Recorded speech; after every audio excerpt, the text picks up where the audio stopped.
गीता में कहा गया है कि जो व्यक्ति ईश्वर को याद करते हुए अपने प्राण का त्याग करता है उसे सीधे भगवान का धाम मिलता है। अगर आप बुद्धिमान हैं तो इसे नेक काम में खर्च करें। बुद्धिमान होकर चापलूसी करने या किसी प्रकार का षड्यंत्र रचने के बजाय निस्वार्थ भाव से समाज की भलाई करें। धरती पर जिस प्रकार मौसम में बदलाव आता है उसी प्रकार जीवन में सुख दुहक आता जाता रहता है। गीता में कृष्ण अर्जुन से कहते हैं कि मोह को छोड़कर सत्य को जानने का प्रयास करें। किसी के प्रति मोह रखने का कोई लाभ नहीं है, खासकर शरीर के प्रति मोह रखने का कोई लाभ नहीं, क्योंकि शरीर नश्वर है और एक दिन ये नष्ट हो जाएगा। परमात्मा कभी किसी का भाग्य नहीं लिखते हैं।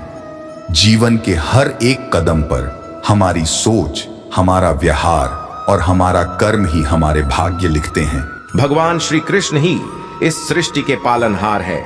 वही इस संसार की शुरुआत थे, वही मध्य और वही अंत होंगे। जो आप जो चाहते हैं उसके लिए नहीं लड़ते हैं, तो जो खोया उसके लिए मत रो।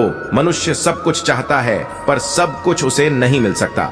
आपको जो नहीं मिला उसके लिए पश्चाताप मत करो, और जो आपसे खो गया, जो आपसे अलग हो गया, उसके लिए निराश भी मत हो। समय एक सा नहीं रहता।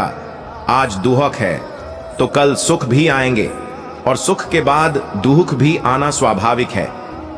आपको पूरे धैर्य और श्री कृष्ण पर विश्वास के साथ अपना जीवन निर्वाह करना चाहिए।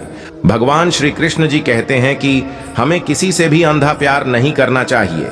हमारा किसी के प्रति अंधा प्यार हमें कभी भी आगे बढ़ने नहीं देता। अधिक प्रेम भी व्यक्ति को बुद्धिहीन कर देता है।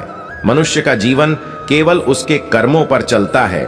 जैसा कर्म होता है वैसा उसका जीवन होता है। जैसे तेल समाप्त हो जाने पर दीपक बुझ जाता है, उसी प्रकार कर्म के क्षीण हो जाने पर भाग्य भी नष्ट हो जाता है। मनुष्य जन्म लेता है तो उसके पास सांसें तो होती हैं पर कोई नाम नहीं होता। जब मृत्यु होती है तो उसके पास नाम तो होता है पर सांसें नहीं होती। इसी सांस और नाम के बीच की यात्रा को जीवन कहते हैं। न किसी के अभाव में जियो, न किसी के प्रभाव में जियो। ये जिंदगी है, आपकी अपने स्वभाव में जियो।